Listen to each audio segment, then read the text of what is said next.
So here's the question.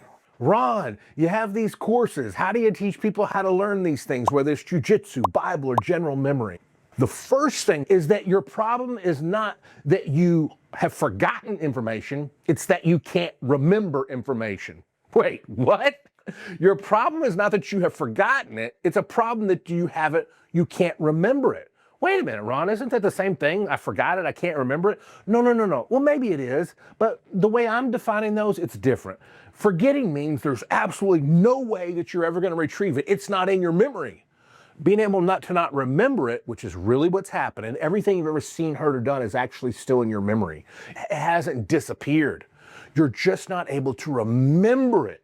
You're not able to pull it out of your memory. Let me say that again. Your problem is not that you have forgotten the information. Your problem is you're unable to remember the information. And there is a way to remember the information. Imagine there's a field, a bunch of trees and a bunch of grass. Maybe you're out in the woods somewhere, you're out in a rural area, and you want to make a path in this rural area.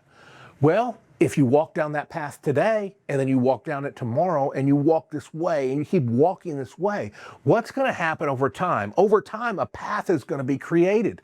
And then maybe you don't have to walk that path every day. Maybe you can walk it every 2 or 3 days, but there's still a path there. And maybe after a month, you've created a path for yourself. And as long as you continue to walk that path is going to be there. Learning and memory works the same way. Imagine whatever you want to remember is a path in your brain, and you're trying to learn jujitsu moves, or you're trying to memorize Bible verses, or you want to be able to remember product knowledge for your speech, or memorize your sales scripts, or remember what you read, or whatever. When you don't know anything, your mind is like that field and that grass that's grown over.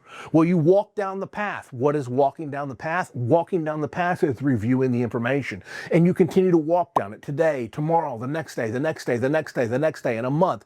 And the more you walk down that path, the more ingrained it becomes in your memory. In memory, this is what we know as review.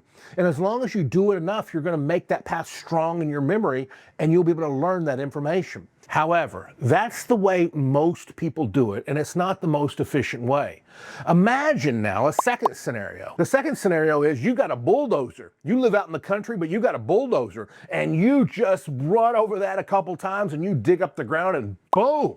In 30 minutes, you've created a path that you don't have to walk down every day to make that path. You've gotten some tools, you've gotten some equipment, and you've made that path strong right away. Well, in memory, you can continue to just review something over and over and over and over and over and over and over again. You're studying for the bar exam, you're studying for a certification exam. Just keep walking it. It's going to take a lot of time, but you can build that path in your brain. Or you can get tools. So you use this technique known as the mind palace. And here's the mind palace. You select 5 pieces of furniture in a room. Number 1 is a chair, number 2 is a table, number 3 is a TV, 4 could be a bookshelf, and 5 could be a picture. You pick 5 spots around the room.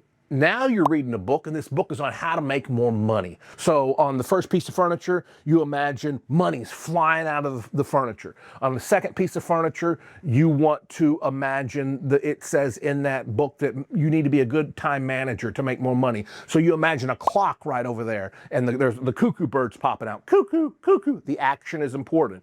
And then on the next piece of furniture, maybe you imagine a cell phone, because the third point you want to remember that book is how to be a good communicator. You need to be a good communicator. So you're reading this book, and you take the stuff you're learning and you imagine it around the room as pictures. Number 1, you have to be intentional. To build a path in the woods, to build a path in your brain, you have to be intentional. You have to walk that path. And you have 2 choices on walking that path. You could just walk the path, or you can get a bulldozer and you can bulldoze that path if you want to do it fast and quick and do massive amounts of information. And the bulldozer is the mind palace. You take what you want to read and what you want to remember, and instead of just saying it over and over again, you imagine it as pictures around the room. Oh yeah, over here we have money. Oh yeah, over here we have a clock. Oh yeah, over here we have a phone. Review what you want to learn. Now here's the thing. If you use the mind palace, your reviews are going to still have to be strong in the first couple weeks, but over time those reviews can get less and less and less. Memory has to be intentional. you want to build a path in the woods, it has to be intentional. It's important to think in pictures. It's important to use tools. The bulldozer of the mind is the mind palace. And it's important to continue to walk down that path and continually revisit that path. If you don't continually revisit the path, whether it's a path you made by walking or a path you made by bulldozers, weeds are going to grow on that path. The trees are going to grow on that path. And the information, the path is still going to be there, but it's going to be hidden. And it's going to take you a long time to get back to that information.